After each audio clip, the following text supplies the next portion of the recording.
Welcome to the Mentis podcast. Today we've got Mike Hardy. He's the founder and the managing partner of CYRUS Capital Group, which is an OZ fund, and he is a managing partner of Churchill Mortgage.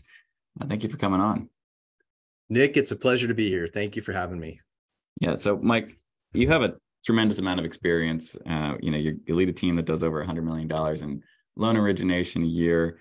You're active in the commercial real estate, in the real estate world, I guess on the residential side and on the commercial side. And I'm really eager to talk to you a little bit about the differences that we've seen in the market and how this climate that we're in might be an opportunity for people going forward. And I certainly would love to dive into the opportunity zone. So I think to kick it off, you are somewhat of an expert in 2008 and today's downturns. Can you give us a little bit of understanding where we're headed, pricing of things, mortgage rates, and how is the market going to change over the next few years?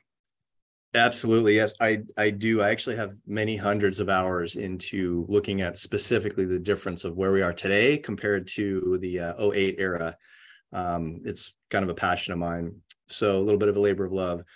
But yeah, I'm super intrigued. I mean, managing a good amount of my own real estate and then our fund as well.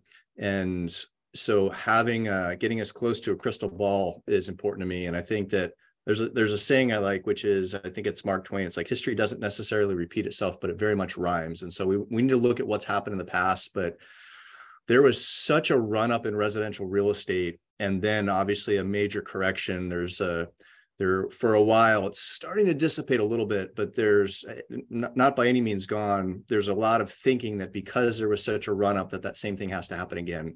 And so what we wanted to do is look at what's under the surface, what caused that to happen, looking at the fundamentals, what's the same and what's different. And so there's a few things that are the same, but there's a handful of things that are very different this time. And so, because of that, we expect a very different outcome for the next couple of years. Unpack some of those differences. Yep, sure. So let's look at, anytime I'm going to want to understand the values of real estate in the future, there's four things that I want to look at. And let's just look at the basics. It's what does the supply look like now and the supply look like in the past? What does the current demand look like currently? What was it in the past? What's our future demand going to be? I'll talk about demographics in a minute. And then how about the credit environment specifically? And then, of course, affordability. And when we look at those four things, the affordability is equally challenged, actually even more so than it was in 08. But when we look at the other three and we look at the credit market, and I'm speaking from having perspective of our group, we've helped just about 5,000 families with purchase or refinance over the last 5 years. And so we have a lot of, not only do I have industry data, but I've got firsthand data as well. So we get to see the profile of the client, and it's the strongest type of client. The paper is solid, is my point. Obviously very different, back in the past where that was not the case. That's the credit side. Here's what's interesting. When we look at the difference in supply, we got up pretty close to 4 million homes available in terms of inventory nationwide toward the peak, kind of like in the 06, 07 range. We're under 1 million right now. I was just looking, I'm in the city of Laverne, Southern California. There is 16 active listings in the city of Laverne. I've got investment property in Pasadena. There's 80 listings in Pasadena. There's only 13 under $1 million in Pasadena. It's like, there's no supply. Of course, we know you can get a really good idea where values are going to be based on those fundamentals. And then we look at the demand. And I think something that not many people are aware of is that there was a dramatic fall off of buyers coming into the marketplace because people buy typically between 30 and 35 years old, overwhelmingly. And there was a deep drop off that happened right as we got to 2006. And it fell off a cliff from buyers coming to the marketplace right at the same time as there's a flood of inventory and a lot of the loan programs evaporated. It was the perfect storm. And we look at where we are today. And if you look at the rolling demographic charts, and you look at the wave of millennials and then the post-millennials coming in, there just flat out is not enough homes to absorb the supply of people that need a place to live, need homes. We're short somewhere 3 to 5 million homes nationwide, residential side, from the various sources that I'm seeing. So I'll hit pause there, but major difference in the basics of supply and demand, and then of course the credit. Okay, so we have a huge demand for houses, which of course drives up pricing. No one's got supply. Pretty much when I say no one, I mean market over market over market throughout the country. There's the same story is repeating itself. Home builders are pulling back a little bit because the cost of building is still up and the interest rates are high, and they want to make sure that they can sell them. But it doesn't mean they're pulling back as much as they did in 2008. But I definitely have seen you're seeing a slowdown in the new starts. So that's going to make the problem worse, is it not? It is. And it's one of the challenges builders have, is it's just, what's the price point that you're able to actually end up being profitable. And then of course you've got the combination of various regulatory and licensing fees that there's a big hurdle to start just to get up and off the ground. And then the, cost of carry and cost of financing is up pretty significantly. And then affordability challenges. So you're spot on. I mean, what we have to look at is existing inventory and then expectation of new builds flowing into the marketplace. And that's a little bit constrained simply because the economics just aren't there. So there's no easy, quick solution to it. And that's one of the reasons why for our model, when we look at this, we see a lot of support in the residential space. A lot of folks will say, well, yeah, but the affordability is there. There's so many more buyers. When I look at the marketplace, and I'll speak from the markets that I'm familiar with, we have 27% cash buyers in the marketplace. We have 33% first-time buyers that have affordability challenges, but there's buy downs and, stair-step options and some creative ways that solve a little bit of that. But then you've got that middle section where they're not happy about having interest rates in the 6s or 7s instead of, 2s, 3s, and 4s, but they can afford it. And also people have the issue of where do I put my money? And so those are sort of the moving parts. But from that, I see a lot of support for residential real estate, and also simply because of the basics of supply and demand, and that we're not going to be able to build fast enough to offset the population that needs housing. So you would buy right now? I am buying right now. I absolutely am. Yep. So not that we do a lot with first-time home buyers, certainly in our business, but I'm sure you guys do. I mean, what's the recommendation? Are you telling them to sit tight, rent for a while, and save up the money, or are you guys saying bite the bullet and refinance down the road, even though there's transaction costs involved with that? Right. No, absolutely. I mean, my position is that if somebody can afford to buy responsibly, they should in this marque. The wind. So don't stretch it. Don't stretch it. Never stretch it. Right. Stretching it is a recipe for, I always approach things from a place of markets can stay irrational longer than most people can stay solvent if they're not prepared for times of irrationality. So don't stretch it. Number one is responsibility, and having a level of confidence in, the capacity for whatever that is. The likelihood of interest rates being lower in the future and being able to restructure debt is very high. You can never bank 100% on it, but if somebody can get in and afford it, they'll be looking back, my opinion, a year from now, depending on the area, with some reasonable appreciation for a series of reasons. So it would be in their best interest from a net worth standpoint, financially, if they can buy today.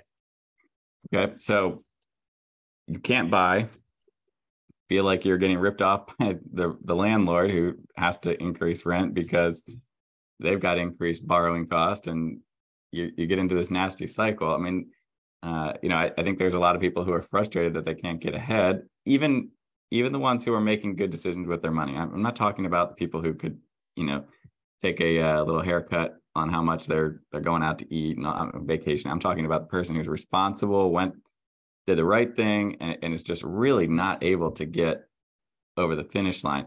And you're seeing some flight, out of markets like, California and New York City and Chicago into maybe cheaper markets. Like even Huntsville, Alabama is blowing up right now because it's way more affordable to purchase a house. So these people are, upset. Like, what's your advice to them? I mean, I get asked all the time. I'm not the expert in that, and I'd love to be able to relay some good advice. Yeah. And I mean, these are the kind of things where there's no easy solution for somebody that just doesn't have the capacity, and the capacity challenges are getting, exacerbated with the supply and demand imbalance. I think there's always creative solutions. I mean, one of them is somebody could buy, in some cases, it's actually easier for somebody to buy a 2, 3, or 4 unit property and live in one, because they can use some of the rental income from the other units to help with qualifying. So there's a lot of different ways to get from point A to point B. It does take a level of creativity, and maybe it's a side hustle as well. I mean, I think we go through, like, here's kind of how I look at it. Residential real estate in normalized markets going to trend about between 4 and 5% over the last 100 years. And so, rule of 72, that means that a property is going to double in value in 15 years. And in an aggressive market, it might double in 10 years. And in a slower market, it might double in 20 years, right? It's going to be sort of growth of inflation and just typical progression of things. So the question is, number one, can I do it responsibly? But number two, I like this approach in all areas of life. So let me just sort of throw this out there. I believe that if somebody really wants to find a way, they can find a way. In this country, in business, we can find an excuse, or we can find a solution. And I'm not saying it's easy, but I'm saying there's a solution there. So there's an exercise I go through all the time when I get stuck somewhere called mindstorming, where I will list out 21 different ways of solving an issue if life depended on solving it. Life depends on it. How do I figure out how to get a home? Okay, well, guess what? If you go through the first 3 things, which is, can I afford it based on X, Y, and Z? And the answer is no. 80% of the population just goes back to whatever they're doing. So I think the people that win are the people that say, I will find a way. How do I do it? And my belief is that maybe not all, and maybe not yet, but a lot more people could solve it if they were super intentional about getting creative and maybe finding a way around. My thought is this: I don't always know how I'm going to do something, and whether I'll go over the wall, through it, under it, around it, but I know I'll find a way. And so I think the first step is just starting with that approach. That makes sense. I mean, I agree with you that if now is the time for your family, or like if you need to figure a way to buy a house, you'll make it happen. I see it time and time again. It just whether or not you want it bad enough right now. Kind of taking us forward a little bit. I mean, we finally saw some pause in interest rates from the Fed. There's still a lot of uncertainty about how fast they're going to bring them down, or if they're going to keep going up the rest of the year. And then what does that do to business plans? Are we going to see, the home builders continue to pause? Are they going to slowly, bring it, more product back onto the market? What are your thoughts on the future, the next few years? And this could be like globally. It doesn't have to be directly to like a single family house, but like the commercial real estate world's going to go through a major office reset here. That is going to bring some contagion into the market. When you see major lenders, writing down billions of dollars, I'm sure that will affect a lot. So, what are we going to be seeing over the next 12, 18 months? Right. And so there's a couple of different areas to speak from. So as far as interest rates go, I mean, that obviously cascades all the way through. So the big question to answer first is, what will happen with inflation? Will inflation be tamed, yes or no? And that is going to be the primary driver of what happens with the longer term mortgage rates. They're going to mirror it to some degree. It's sort of like a dance partner of 10-year treasury and mortgage-backed securities over time. So I say that because I think that's the, so what do you think is going to happen with inflation? Yeah, well, and so that's the rock and a hard place that we're stuck between. So I would expect, if I just have to make a call, and I think that, current Fed governors don't want to go down as having missed the concept of, oh, it's transitory, oops, it isn't. And then inflation, I think they're going to continue to stay over aggressive to make sure that they, squash it to the degree possible. So they're going to take an error on the side of, even at the risk of, maybe deeper recession, in order to not have a repeat of, the Volcker era. So you believe they'll get the genie back in the bottle? I don't know if I think that they can't say this, but they are doing everything in their power to get the genie back in the bottle, because the repercussions of stagflation are going to be much worse. And so they have to solve it. and they're backed into a corner, and they have the data and they know that they need to find a way to kill it. And I mean, we can all look back at history, and there's, there was the impression that we had gotten the best of inflation. Then it was 2 years later, it erupted again. And so, folks are looking at the track record and saying, how do I solve this? I think that there's going to be, Powell's forced to be more aggressive in order to not repeat what happened back in the 70s. So that said, that means that the back half of this year, next year, mortgage-backed securities, mortgage interest rates come down. And as they come down, that opens up some additional affordability, of course. Well, so let's define down, because the Fed is saying that it's going to take 2 years to come down. We don't know if they're writing out because they said it was transitory and all. We know that the Fed says things and it's likely to change. But you're saying come down. Are we talking like quarter points, half points, full points? Yeah. So that's a great question. So there's two separate things that we should expand on here. One is going to be, federal funds and discount rate, and the other is going to be the expectations of inflation that will directly impact mortgage-backed securities and 10-year Treasury. And so, it seems counterintuitive, but as the federal funds rate, let's just say that after this pause, it increases again and again. And that level of tightening that we all know is going to show itself kind of 6 months delayed economically. The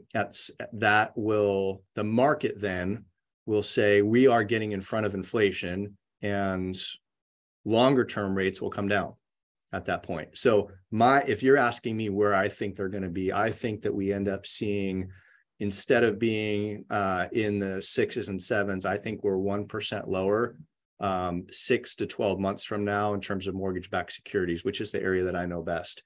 And that frees up. In fact, let's see how this cascades into buyers. One of the questions is always the level of how will a recession impact the world of real estate?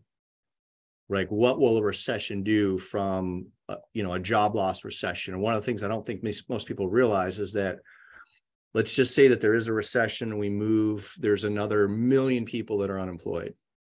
Okay.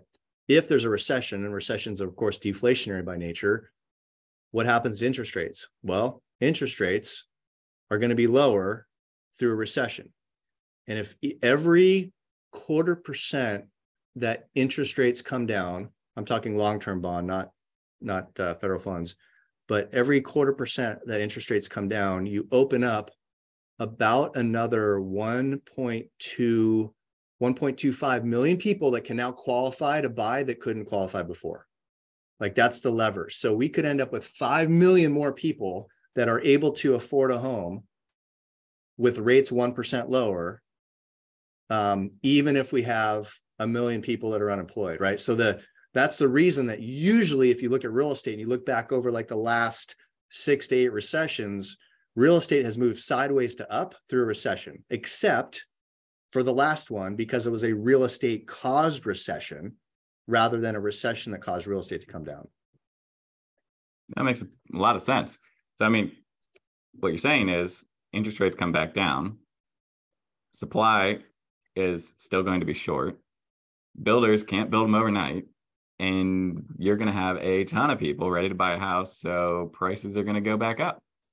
That's exactly what I'm saying. It really does come down to, really getting creative, like you were saying. Everybody has their own situations. I wouldn't recommend anybody to overbuy real estate. I certainly wouldn't recommend anybody to buy a house that they plan on moving out of 1 year later either. It's got to be kind of a well thought out type of thing.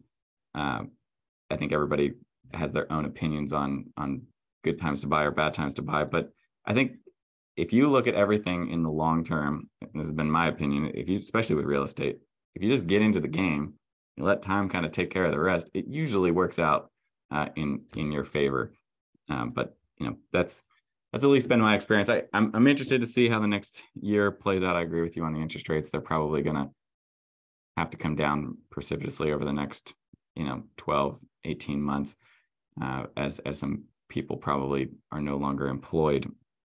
But then again, everybody is still having hiring issues. So we'll see how all that. It is. It's a new animal we're in. And when it comes to real estate, I think people fear what they don't understand. And so that fear, there's a lot of fear that prevents people from taking action simply because, people were scarred by what they went through. Like the folks buying today, they watch their family, their parents lose their home. Mm-hmm. That takes a generation to forget that lesson. And so that's still fresh for a lot of people without having, and you look at every other media headline, and I actually have a chart on this somewhere that shows the list of media headlines talking about the negativity of housing from 16 all the way through current, and they're all negative, right? And so people are bombarded with the negative, it's going to crash message without understanding like these undercurrents that are based on population and supply and demand. So that's the stuff that I think is important to know. Yeah. And I think you put on the sideline, that some other kind of crazy black swan event that would, like a 9/11 or something like that would, or a World War III. Let's hope none of those things happen. But like if they did, but of course, that's not what we're talking about here. We're talking about using, reasonable expectations based on previous experiences we've seen in the economies. And I think you're right. Real estate is a good place to park your money. Speaking of parking your money, you're the founder of CYRUS OZ, which is an opportunity zone fund, or CYRUS Capital rather, I'm sorry. And, you invest your own money and clients' money through opportunity zones. And we've done a few opportunity zones here, but it's, been a program that I don't know, has been utilized to its fullest potential. And I think that a lot of people are still surprised about the good benefits that you can still receive from being in one of those funds. You mind giving us a quick overview of where you think OZs are going to go? Do you think we're going to get a new round of legislation that renews the program, or do you think it's kind of going to die off after? I hope it renews. It's the best thing in the tax code that I've seen in 100 years. I stumbled across it by accident and was doing a talk to CPAs, advisors, and real estate agents, investors on various tax strategies. And there's a group of us doing this. And we had a 1031 expert, and we had a 721 provision expert, and charitable remainder trust, charitable e-trust, and DSTs. And there was the OZ was the new kid on the block, and there was nobody we could not find an expert. This is a number of years ago. And I said, what, let me take this one. I'll get up to speed on it, take a smaller section and just present this strategy. And so I had to spend, 3 weeks preparing for this talk. And it was just kind of mind blowing to see what was possible here. So after doing that presentation, I'm thinking, what, if I look at the amount of capital gains that I've paid over the years, that I couldn't find a 1031 solution, that worked, and I've just paid the tax, and I looked at the power of that compounding over a decade and exiting tax-free, it was a really big number. About threw up just looking into the past. So the follow-up thought is, well, there's a lot of different, there wasn't many folks that had expertise in this. It's a new animal. It's not something that's kind of, tax professionals typically look in the rearview mirror, not forward. And so broker dealers, financial advisors, it's not part of their product mix. And so it's just kind of a no man's land. And then come to find out, a lot of the ultra elite and wealthy and family offices, this is part of their overall planning, but it never really makes its way down from, to the main street. And so what I saw was an inefficiency and an opportunity for folks like me that have gains, and want to have not compromise on investment strategy and returns, and have a real nice little niche. It's kind of like below Wall Street, but above the mom and pop, where there's a lot of inefficiency that exists in the marketplace. And so the short version of the tax benefit for the listener is that, and it's ideal for someone that has a busted 1031 exchange. If there's capital gains that don't have a better solution, taking the gain portion can separate take your basis back, but taking the gain portion and moving that into a qualified opportunity fund, what's called a QOZ, the benefit for the investor is, as long as the money stays in a QOZ or QOF for a 10-year window, And with ours, you can exit once a year if needed. There's a liquidity option. You lose the tax benefit, but life happens. But as long as the money stays in a qualified opportunity fund for a 10-year window, all of the growth will then be able to exit tax-free, very much like a Roth IRA. Like amazing, amazing. So you think about the power of that over time.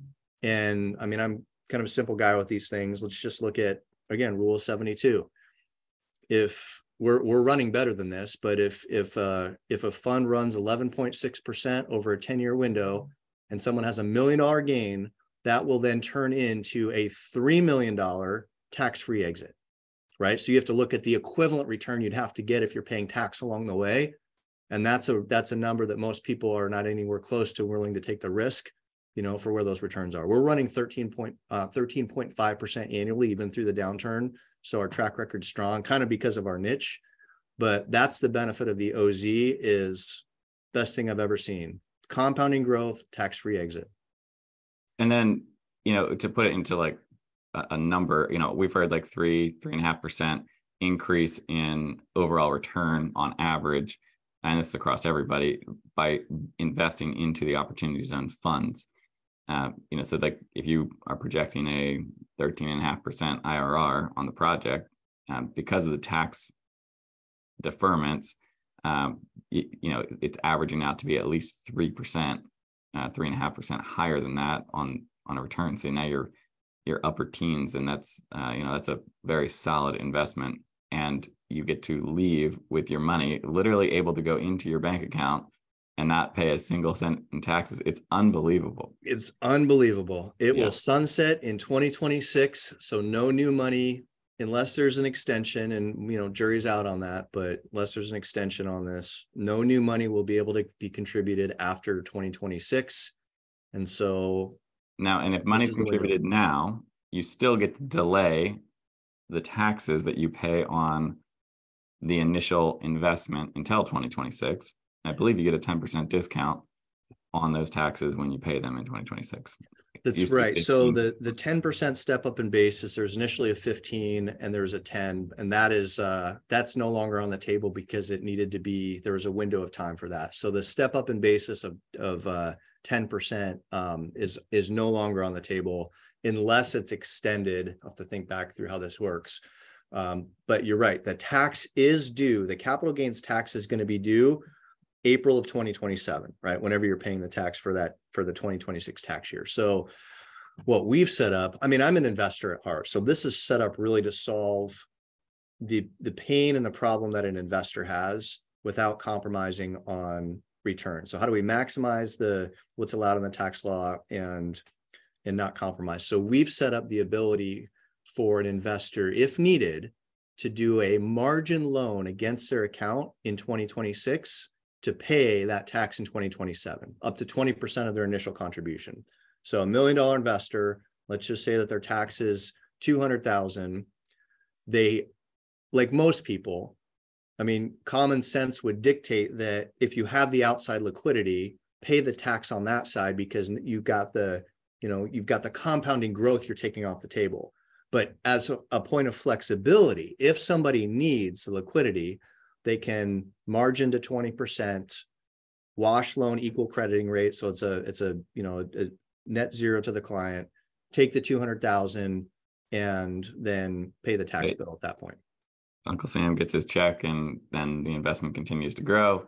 Right. And that investment then is tax-free on the other side. So, that's right. But we wanted it to stand on its own if needed. I mean, again, I was thinking, I'm an investor. What is the best possible scenario in all cases for me as an investor without compromising the integrity and structure of the investment strategy? So that's the thinking there. I really like the loan idea. I mean, it really protects investors and gives them options. That's a really creative solution.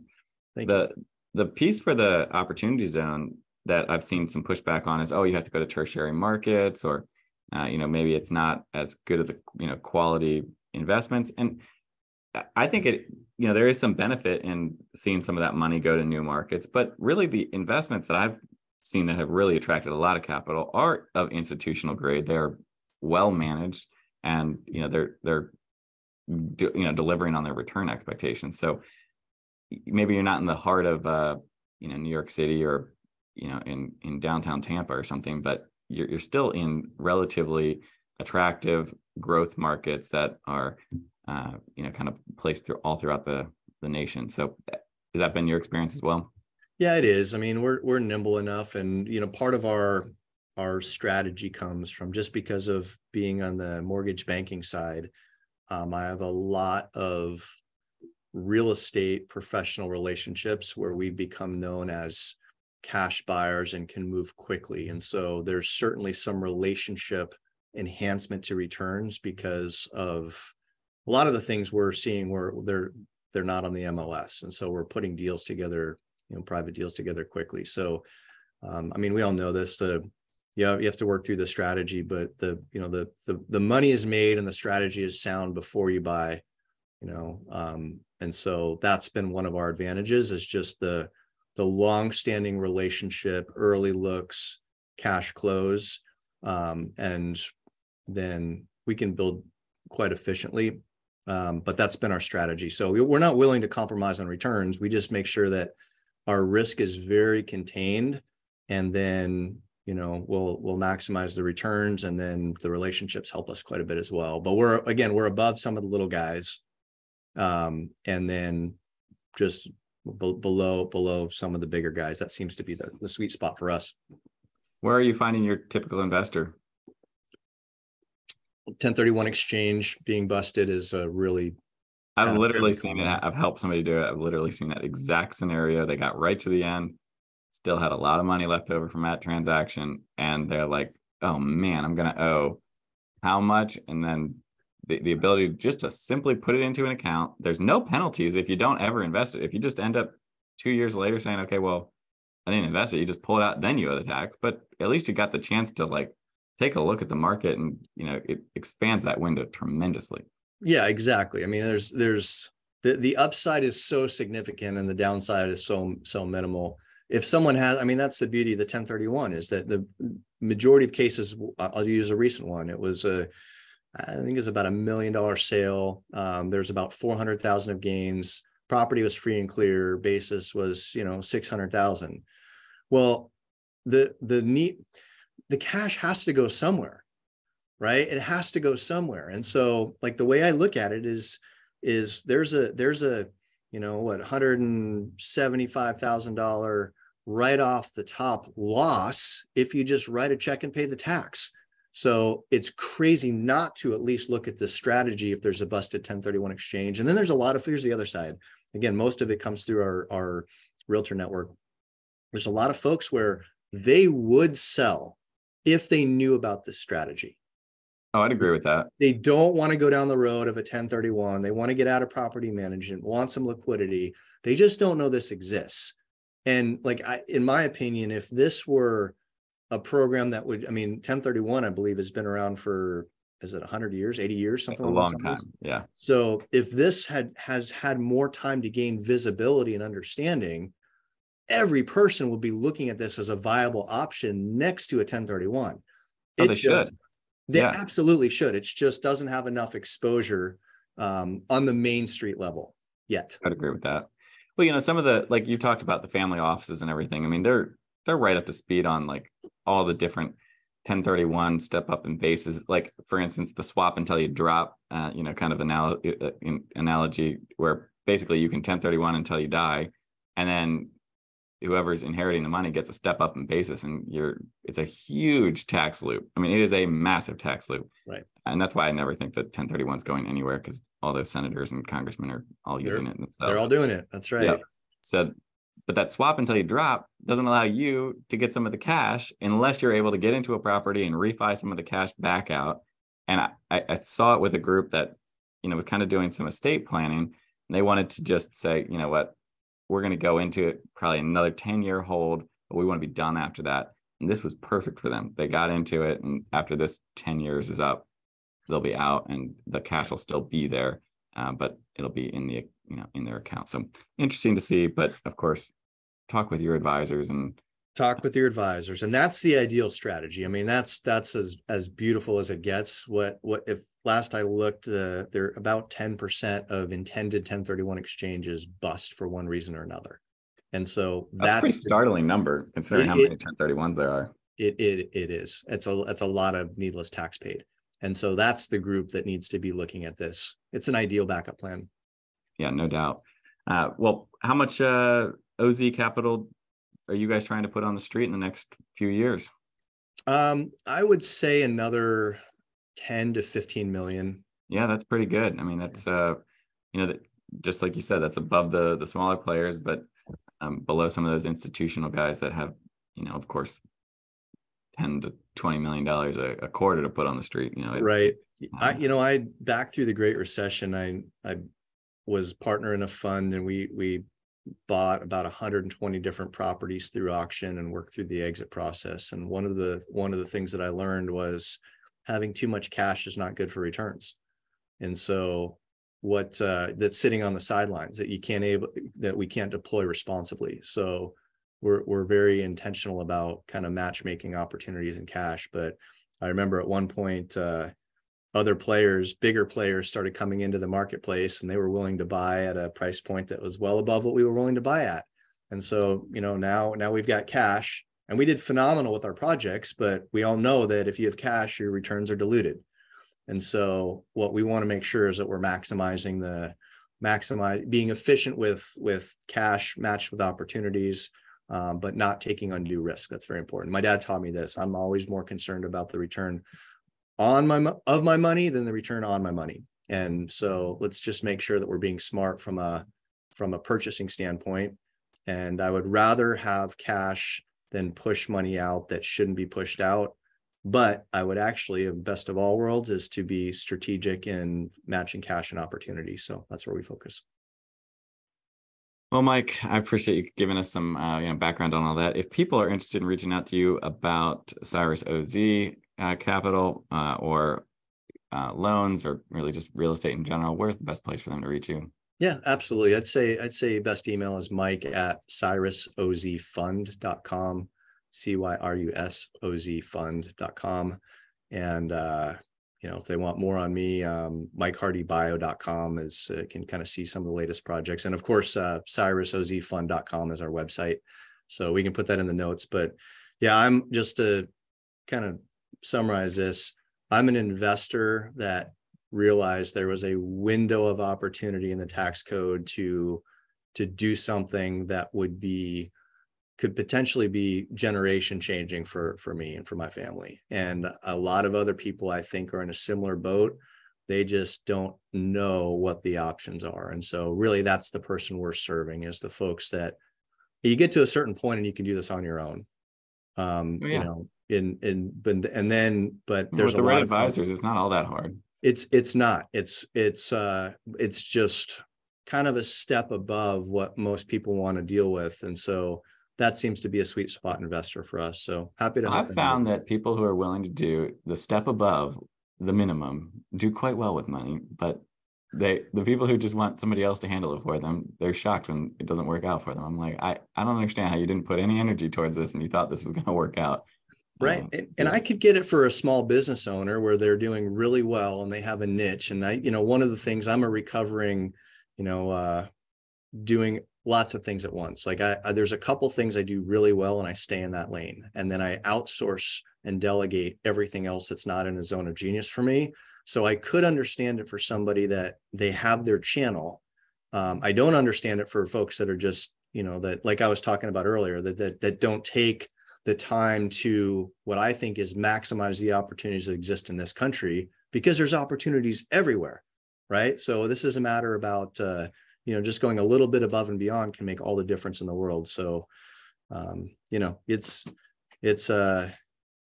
it's hard to understand sometimes the complexities of human behavior, but I've noticed that people that are willing to put in time and effort and energy over time will do very well in anything they put their mind to. Couldn't said it better myself. Well, I appreciate your time, and we'll have to circle back here soon with you and see how everything is playing out with this current downturn that we're in, but it'll recover. It always does. Always does. Nick, it's been a pleasure. Have a good rest of your day. All right, you too. Take care. Thanks.